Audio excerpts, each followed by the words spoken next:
ಕರ್ನಾಟಕ ಶಾಲಾ ಪರೀಕ್ಷೆ ಮತ್ತು ಮೌಲ್ಯಮಾಪನ ಮಂಡಳಿ 2026ರ ಎಸ್ಎಸ್ಎಲ್ಸಿ ಫಲಿತಾಂಶವನ್ನ ಇಂದು ಮಧ್ಯಾಹ್ನ 12 ಗಂಟೆಗೆ ಅಧಿಕೃತವಾಗಿ ಪ್ರಕಟಿಸಿದೆ. ಫಲಿತಾಂಶ ಪ್ರಕಟವಾಗುತ್ತಿದ್ದಂತೆ ವಿದ್ಯಾರ್ಥಿಗಳು ಅಧಿಕೃತ ವೆಬ್ಸೈಟ್ಗಳಾದ KARResults.nic.in ಮತ್ತು KSEAB.Karnataka.gov.in ಮೂಲಕ ತಮ್ಮ ಅಂಕಗಳನ್ನು ಪರಿಶೀಲಿಸಿದ್ದಾರೆ.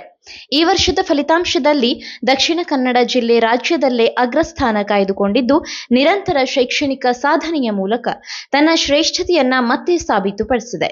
ಕರಾವಳಿ ಭಾಗದ ಜಿಲ್ಲೆಗಳು ಈ ವರ್ಷವೂ ಉತ್ತಮ ಪ್ರದರ್ಶನ ನೀಡಿರುವುದು ಗಮನ ಸೆಳೆದಿದೆ. ಪ್ರಾಥಮಿಕ ಮಾಹಿತಿಯ ಪ್ರಕಾರ ಹಲವಾರು ಜಿಲ್ಲೆಗಳು ಉತ್ತಮ ಪಾಸ್ ಪರ್ಸೆಂಟೇಜ್ ದಾಖಲಿಸಿದ್ದರೆ, ಕೆಲವು ಜಿಲ್ಲೆಗಳು ಹಿಂದಿನ ವರ್ಷದ ಹೋಲಿಕೆಯಲ್ಲಿ ಸುಧಾರಣೆ ಕಂಡಿದೆ. ರಾಜ್ಯಾದ್ಯಂತ ಲಕ್ಷಾಂತರ ವಿದ್ಯಾರ್ಥಿಗಳು ಈ ಪರೀಕ್ಷೆಗೆ ಹಾಜರಾಗಿದ್ದರು.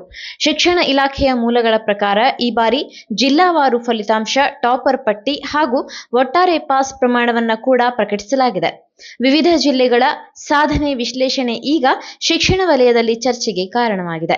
ಫಲಿತಾಂಶ ಪ್ರಕಟವಾದ ಬಳಿಕ ವಿದ್ಯಾರ್ಥಿಗಳಿಗೆ ಡಿಜಿಟಲ್ ಅಂಕಪಟ್ಟಿ ಮೂಲಕ ಅಂಕಗಳನ್ನು ಪಡೆಯುವ ವ್ಯವಸ್ಥೆ ಮಾಡಲಾಗಿದೆ. ಮೂಲ ಅಂಕಪಟ್ಟಿಗಳನ್ನು ಮುಂದಿನ ದಿನಗಳಲ್ಲಿ ಶಾಲೆಗಳ ಮೂಲಕ ವಿತರಿಸಲಾಗುವುದು. ಈ ಫಲಿತಾಂಶವು ವಿದ್ಯಾರ್ಥಿಗಳು ಹಾಗೂ ಪೋಷಕರಲ್ಲಿ ಸಂತೋಷದ ವಾತಾವರಣವನ್ನು ನಿರ್ಮಿಸಿದ್ದು, ಮುಂದಿನ ಶಿಕ್ಷಣ ಹಾಗೂ ವೃತ್ತಿ ಆಯ್ಕೆಗಳ ಕುರಿತು ಹೊಸ ಉತ್ಸಾಹ ಮೂಡಿಸಿದೆ.